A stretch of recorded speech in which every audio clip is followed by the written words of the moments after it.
Welcome back to Revise and Resubmit, the podcast that takes, those really dense academic papers and makes them surprisingly interesting. I'm Pavlov. And I'm Nikita.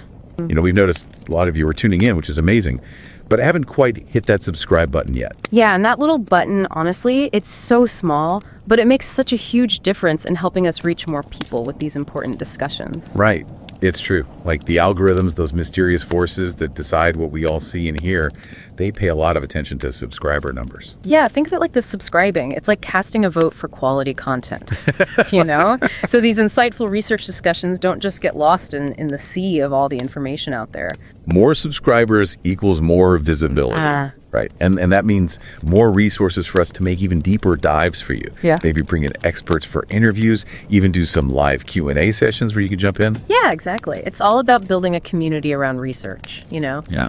where curiosity thrives and knowledge is like shared and debated. Have you ever noticed how some words or phrases just kind of explode into our everyday language, and then almost as quickly you start hearing them less and less? Yeah, definitely. It's like they have this really short shelf life. It's true. One that comes to mind for me is girlboss. Oh, yeah. It was everywhere for a while, right? Yep. You couldn't scroll through Instagram or read an article online without seeing it. Totally. And then it just sort of faded. It did, and that rapid rise and fall is exactly what we're diving into today. We're going to explore the whole girl boss phenomenon, looking specifically at how the media put a spotlight on it and what that reveals about the expectations placed on women, particularly when it comes to business and entrepreneurship. Right. And we have some really interesting research to dig into today. Yeah. This research analyzed thousands of media articles to understand how this whole story unfolded. Fascinating stuff. Yeah. And it's relevant to everyone because it's really a case study in how the media shapes our understanding of the world around us, particularly around ideas about who gets to be a successful entrepreneur and what that even looks like.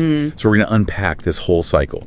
The initial buzz when it was at its peak, and then what happened when the narrative started to shift and fall apart. Let's get into it. So the main source we're looking at for this deep dive is a research article that was published in the Journal of Business Venturing back in 2025. Okay. Yeah. It's called The Rise and Fall of the Girl Boss: Gender, Social Expectations, and Entrepreneurial Hype. Catchy title. Yeah. And they analyze over 2,600 media articles, which is a lot to go through. It is. So that's really the core of what we'll be talking about today. Great.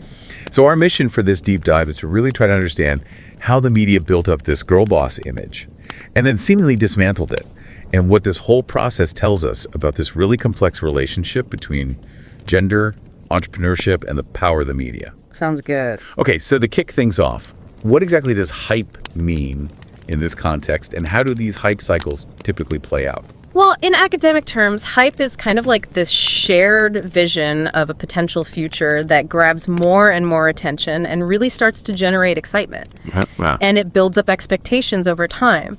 It's this collective idea that just keeps gaining momentum. And this often happens in stages in what we call a hype cycle. Oh, interesting. A hype Yeah. cycle. So what are the typical stages that we see in one of those? Usually it begins with something that triggers initial interest, Okay. like a new invention or a groundbreaking idea. From there, you often see this peak of inflated expectations where everything seems incredibly promising, maybe even unrealistically so. But then, inevitably, comes the trough of disillusionment. Uh-oh. This is where the initial excitement starts to fade and reality hits, and sometimes there are negative consequences that come with that reality check. Yeah, I can see that. But after that, you might see what's called a slope of enlightenment, where things start to become a little bit clearer and there's a more realistic understanding of the idea or the technology. And finally, it can reach a plateau of productivity where the idea or the technology becomes more stable and widely adopted. So like the early days of electric cars, maybe. Exactly. Tons of buzz and then some setbacks and now more steady growth. That's a good way to think about it. And what's really interesting is that social expectations, both the positive hopes and the negative worries, are this huge driving force behind these cycles. Yeah, that makes sense. The booms and busts that we observe are often a result of those expectations building up, sometimes getting a bit exaggerated, and then collapsing. Okay, so how does this connect with entrepreneurs? I can see how some entrepreneurs might try to ride that wave of hype and really capitalize on it. Absolutely. Entrepreneurs often try to leverage hype to attract attention, investment, resources for their ventures. The article even points to some high-profile examples like Elizabeth Holmes with Theranos. Right. And Sam Bankman-Fried of FTX as entrepreneurs who definitely generated a lot of hype around their companies. Those are names that were in the headlines constantly.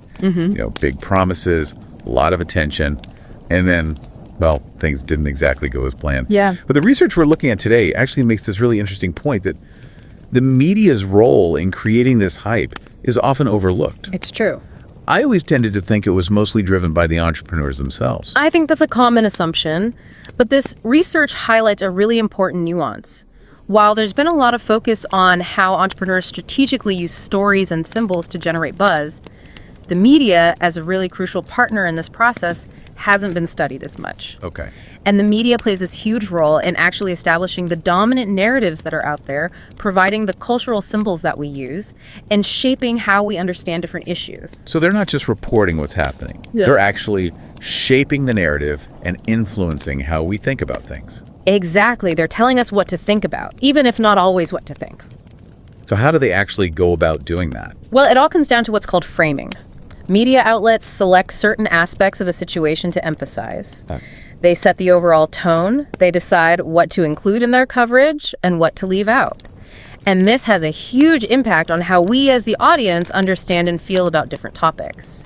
And it's important to keep in mind that the media often reflects the experiences and interests of the more dominant groups in society, which can sometimes obscure the realities and struggles of less dominant groups.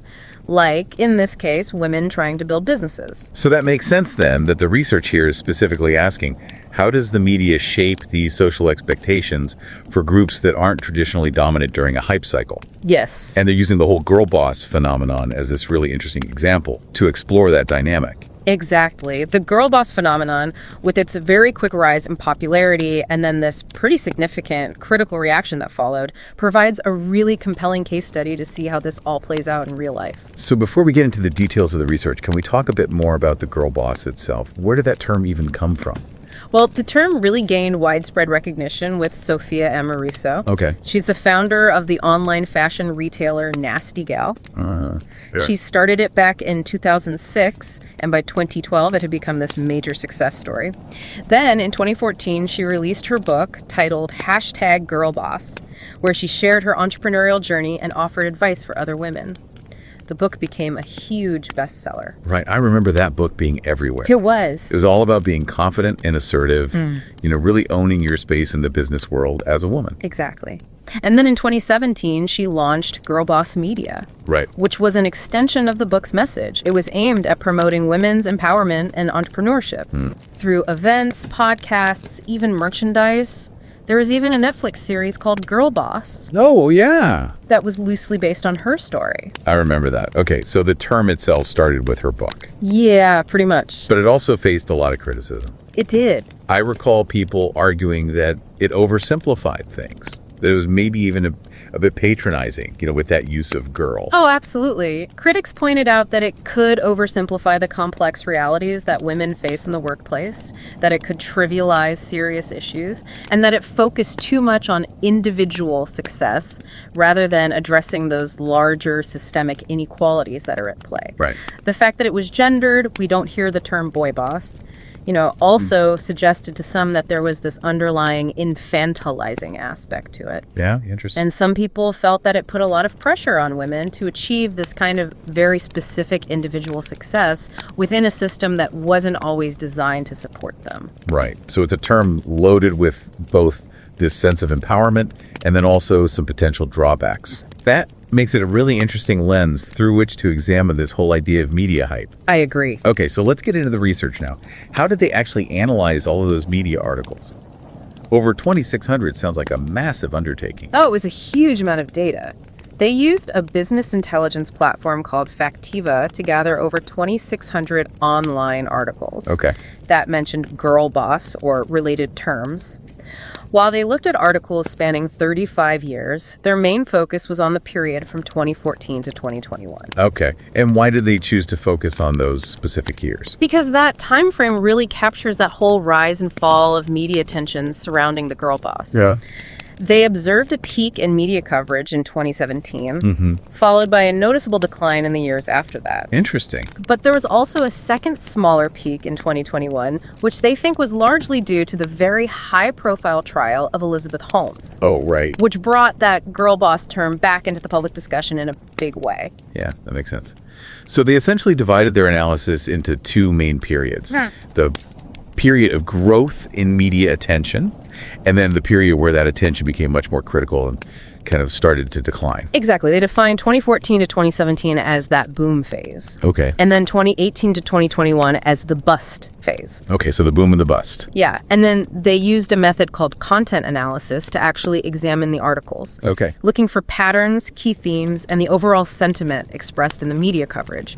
They also use this really interesting approach to coding called tabula geminis, which essentially means they were looking at existing academic ideas about hype cycles and gender in the media. Okay. But they also allowed new themes to emerge from the data itself. Oh, wow. So it gives this very grounded perspective on how the media was actually portraying the girl boss. And they specifically drew upon the work of Rode from 1995 on how media typically frames issues related to women. So they weren't just counting how many times girl boss appeared.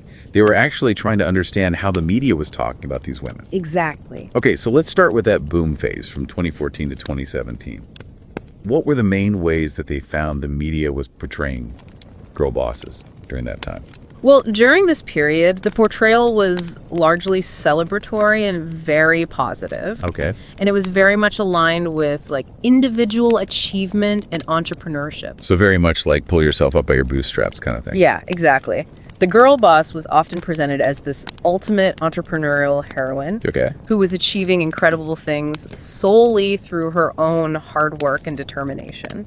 So essentially, the media was setting up these larger-than-life figures, which later creates this pressure and a much bigger fall from grace. Yeah, it's interesting how quickly those narratives can change. It's true. Like Sophia Amoruso's story, you know, building this huge fashion business from nothing. Absolutely. The media really seemed to latch onto those kinds of narratives, didn't they? They did. And the researchers identified several key ways that the media framed those stories during this boom phase. One was through characterization, specifically by exceptionalizing these women. They were portrayed as extraordinary, accomplishing amazing things, often highlighting them as firsts or one of a kind. They emphasized their achievements, their impressive backgrounds, their high levels of education, like with Elizabeth Holmes and her rapid success in Silicon Valley, or stories about women breaking into traditionally male-dominated industries. Right, so it was all about these unique, trailblazing individuals. What else did they find? Another key framing device was personalization, and the tone was very complimentary, often essentializing certain traits. Okay, what do you mean by essentializing? It means attributing certain characteristics or behaviors to someone's inherent nature, like saying all women are naturally nurturing or that men are inherently more aggressive. It can be a bit of a slippery slope. Got it. So the media was really focusing on their personal aspects, their physical appearance, their personalities, even their family situations, and these were often presented in a very positive, almost glowing light. So they were highlighting what they saw as these like innate feminine elements. Yes, exactly. Like there would be mentions of Sophia Amoruso's, quote, Instagram-friendly face. Interesting. Or Ciara Clancy's slight physique, alongside discussions of their business acumen. So it wasn't just about their business skills. It was about how they embodied certain ideas of what it meant to be a woman and be successful at the same time. Exactly. And traits like being caring, relational, community-focused, like with Glossier and their community-driven approach to beauty, these were often highlighted as almost like inherently feminine qualities that contributed to their success. So it was this really specific image they were constructing. What else did the research uncover about this boom phase? They also found this element of trivialization, but with the tone of celebration. Yeah. It was this lighthearted, fun focus on fashion, the material aspects associated with the girl boss image. You know, there were articles about girl boss style, you know, essential work wardrobe items like power suits and even things like nasty gals' use of emojis on social media. It was like clothing and appearance became these visible markers of girl boss status. Right, I remember those articles, like how to dress like a girl boss. It almost seemed like a set of external things that you could acquire to achieve success. Exactly. But beyond these kind of more superficial aspects, the media also really emphasized their hard work, their ability to overcome obstacles, like Amoruso's rags to riches narrative was a big one. Yeah. And how they embodied these traditionally more masculine entrepreneurial traits like assertiveness, ambition, taking risks. There was this expectation of constant self-improvement. Right. Striving for the perfect version of themselves, and this idea that girl bosses were defining success on their own terms while somehow also achieving this perfect work-life balance. Yeah, and there was also this expectation that they would uplift other women as well, right? Absolutely. The media often portrayed girl bosses as being these champions for other women, that they would empower and support other women in business. And Amoruso was praised for encouraging young women, and there were tons of examples of founders creating support networks for women in STEM fields or developing co-working spaces with childcare. The message was a true girl boss acts in solidarity with other women, fostering this sense of, sisterhood. It sounds like a lot to juggle. I feel like there were some inherent contradictions built into that image. There were. The research actually touches on these tensions that existed within the girl boss ideal. How do you balance assertiveness, the traditionally masculine drive, with expectations of being nurturing and more feminine? How do you relentlessly pursue success while also supposedly maintaining this perfect work-life balance? There was this immense pressure to excel in so many different ways, some of which were even conflicting, all at the same time. It's like this impossible standard. And I wonder, did this focus on their personality and appearance ever overshadow their actual business skills or the substance of their work? It's possible. The research suggests that while the commentary was largely positive during the boom phase, this heavy emphasis on their personal attributes may have inadvertently undermined their professional credibility in some ways. Okay. Because it focused on aspects that were seemingly unrelated to their managerial or technical expertise. And as you mentioned earlier, this tendency to essentialize gender could also, even if unintentionally, remind audiences of those perceived shortcomings or stereotypes about women in business, even while celebrating individual girl bosses. Right. It's almost like they were being held to this incredibly high, almost mythical standard. Yeah, that heroic feminine ideal. Right, exactly. And I also remember some of these girl bosses seeming to actively distance themselves from more traditional feminist movements. Oh, that's right. Some found the term feminism to be too serious or even negative. They preferred the more upbeat, seemingly empowering message of girl boss, which ironically might have weakened its potential to actually address some of those deeper, more systemic issues. Okay, so there were all these underlying tensions even at the height of the girl boss phenomenon. Mm-hmm. What happened when that narrative started to change, when things shifted into that bust phase between 2018 and 2021? Right. I remember noticing a shift in the tone of the articles. Mm-hmm. It went from celebration to something much more critical.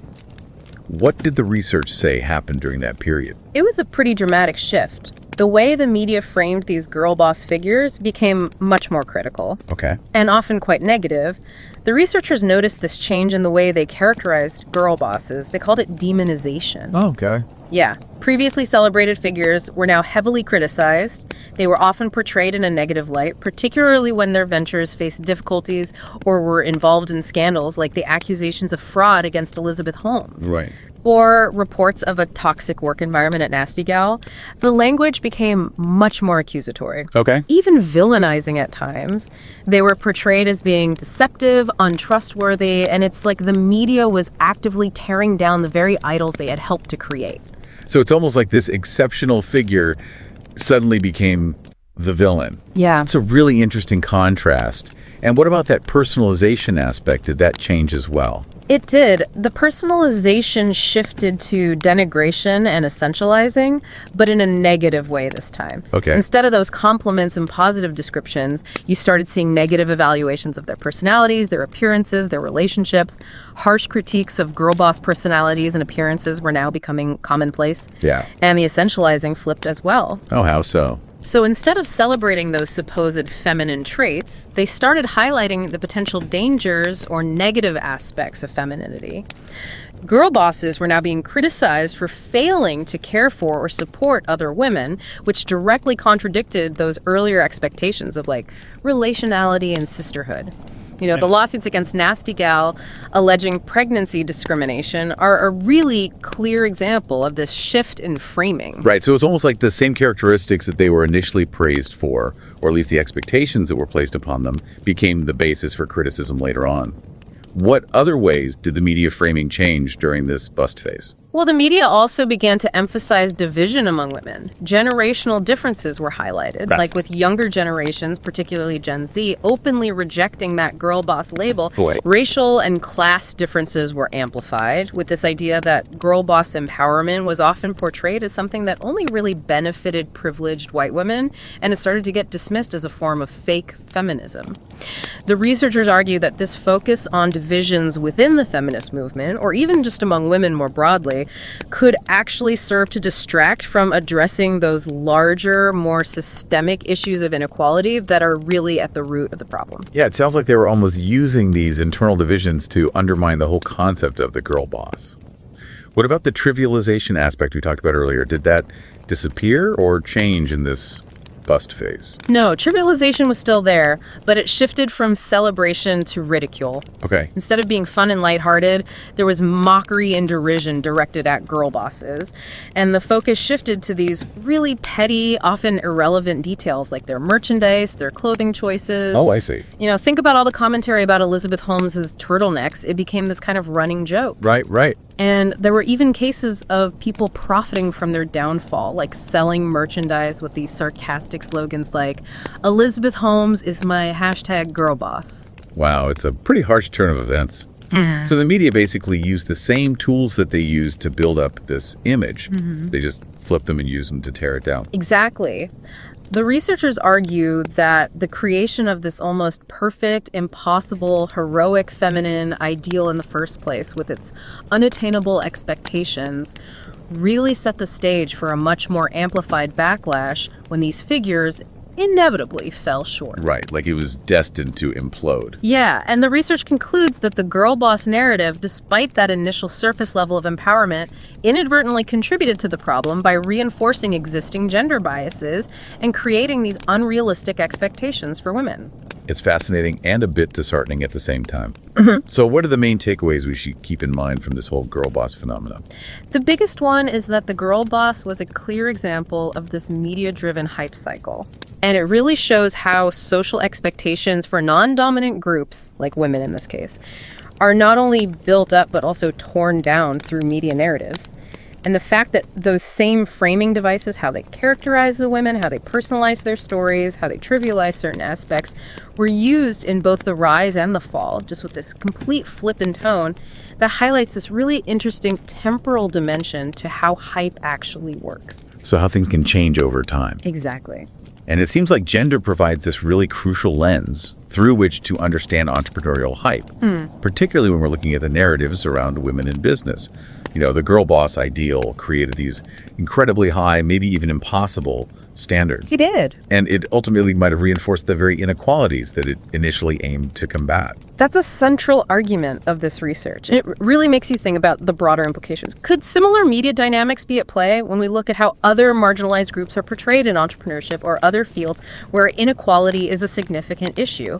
It makes you wonder, are there other seemingly positive portrayals in the media that might also be setting up these hidden, unsustainable expectations?